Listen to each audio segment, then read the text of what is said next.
कुरान में सबसे ज्यादा बार अल्लाह का नाम है, लेकिन अल्लाह के बाद पूरे कुरान में एक शब्द बार बार आता है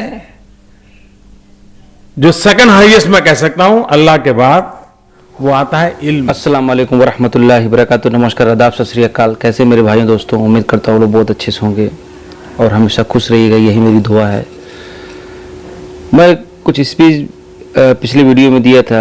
हाँ मेरे भाइयों दोस्तों, ये सही है कि एक गंदी मछली अगर तालाब में जाती है पूरे तालाब को गंदा कर देती है, तो उसके जगह मैंने पानी बोल दिया था। देखिए, कुछ बातों को इग्नोर कर दिया करिए, हर चीज़ का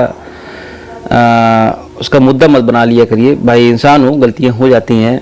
कुछ कभी काल मैं बोल देता हूँ कि हाँ इस देश में वेल बिहेवियर की कमी है, तो भाई कहीं ना कहीं ये आपको भी दिखता होगा कि कुछ लोग ऐसे हैं जो देश में वेल बिहेव नहीं, तभी तो नफरत फैला रहे हैं इस हमारे मुल्क में। तो ये सब बातें इग्नोर कर दिया करिए, तो या मुझे मैसेज करके बता दिया करिए, इस तरीके से बोल दिया करिए। आलोचना करने से बेहतर है मुझे गाइड कर दिया करिए, क्योंकि मैं पहले बोल चुका हूँ कि किसी का डीमोटिवेशन मेरे लिए वो मोटिवेशन होता है। इसलिए रिक्वेस्ट है कि सपोर्ट करें और दुआ देते रहें कि कुछ मैं काम करता रहूं समाज में। तो मैं बात आज करना चाहता हूं अपने मुल्क के 1 अरब 35 करोड़ की जनता के जो हमारे पीएम है, प्राइम मिनिस्टर माननीय नरेंद्र मोदी जी। उन्होंने एक बहुत बेहतरीन बात कही है, उस चीज़ को हम सब कुछ समझने की ज़रूरत है। देखिए, किसी की अच्छी बातें जब बताई जाए ना, तो हमारे देश के लिए बहुत फ़ायदेमंद होती है। बाकी जो गलतियां होंगी वो बाद में बात करेंगे, लेकिन जो सही है, जिससे हमारे देश का बहुत फ़ायदा हो सकता है, वो चीज़ बताना बहुत ज़रूरी है। तो माननीय नरेंद्र मोदी जी ने एक बात कही है कि इल्म बहुत ज़रूरी है। इल्म की बात किया उन्होंने, ज्ञान की बात, नॉलेज की बात। तो हम सब अपने घर में, अपने परिवार में, अपने गांव में, अपने ज़िले में, जहां भी रहे इस देश में, हम वहाँ पे ख्याल रखें कि एजुकेशन जितना हो सके हम उनको प्रोवाइड करें, क्योंकि यही रियल बिहेवियर है। हमारे ज़िंदगी का मकसद होना चाहिए लोगों के प्रति काम करना, अपने जज्बात, अपनी ताकत वो रखना बहुत अच्छी बात है। वक्त आने पे अपनी ताकत दिखाइए, लेकिन ये भी हमारी एक ताकत है लोगों को एजुकेशन प्रोवाइड कराना, लोगों को बताना। क्योंकि किसी ने कहा था, एक पेन, एक बुक, एक copy can change the whole world. 1 book, 1 pen, 1 copy can change the whole world. समझ सकते हैं आप, 1 पेन से, 1 कॉपी से, 1 बुक से हम पूरी दुनिया को चेंज कर सकते हैं। ये ताकत है इल्म में।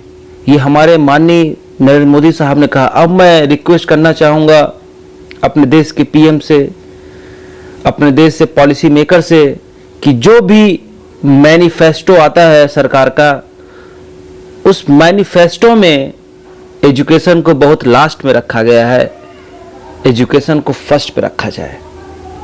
ये मेरा रिक्वेस्ट है सरकार से कि एजुकेशन पे फर्स्ट पे रखा जाए, क्योंकि हमारे देश को अगर आगे करना है तो एजुकेशन को फर्स्ट पे लाना पड़ेगा, क्योंकि एजुकेशन ही है जो समाज को चेंज कर सकता है, जो पूरी दुनिया को बदल सकता है।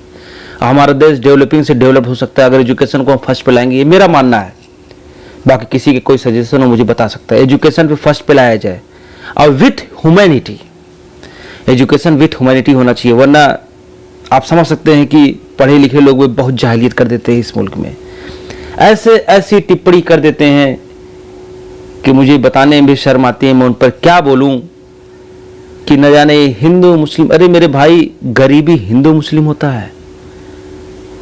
आप एजुकेशन दीजिए लोगों को, ये पूछ के देखेंगे कि मतलब वो मुस्लिम है कि हिंदू है, वो जैन है, सिख है, बौद्ध है, इस तरह एजुकेशन दिया जाएगा। ये कुछ लोग जो इस तरीके का सोचते हैं, उसे बंद कर दिया जाए। एजुकेशन का कोई धर्म नहीं होता, गरीबी का कोई धर्म नहीं होता। शर्म आती है मुझे उन लोगों को जो इस तरीके से बात करते हैं कि वो देख के देखते होंगे कि ये भूखा मुस्लिम अगर होगा तब देता होगा, ये हिंदू होगा कि सिर्फ हिंदू को देता होगा, ये जैन होगा तो सिर्फ जैन को देता। शर्म आती है मुझे उन लोगों पे। मेरे भाइयों दोस्तों, बदल जाइए, अपने आप को बदलिए अगर इस तरीके का सोचते हैं। ये देश जो है ना, हर किसी का है, हिंदू मुस्लिम सिख ईसाई सब का है, सब आपस में भाई भाई। ये नफरत की बातें फैलाना बंद करिए, इस देश को जोड़िए, इस देश में अमन की बात करिए। लड़ाई झगड़े से देश नहीं चलता है। आप अपनी ताकत रखिए, डरने की किसी से ज़रूरत नहीं है। सिर्फ डरिए जिसने हम सबको बनाया, वो परवरदिगार है, वो अल्लाह। डरने की सिर्फ उससे ज़रूरत, बाकी किसी से नहीं। बाकी सबकी रिस्पेक्ट करिए, इतना रिस्पेक्ट करिए कि सामने वाले का दिल खुश हो जाए। जय हिंद।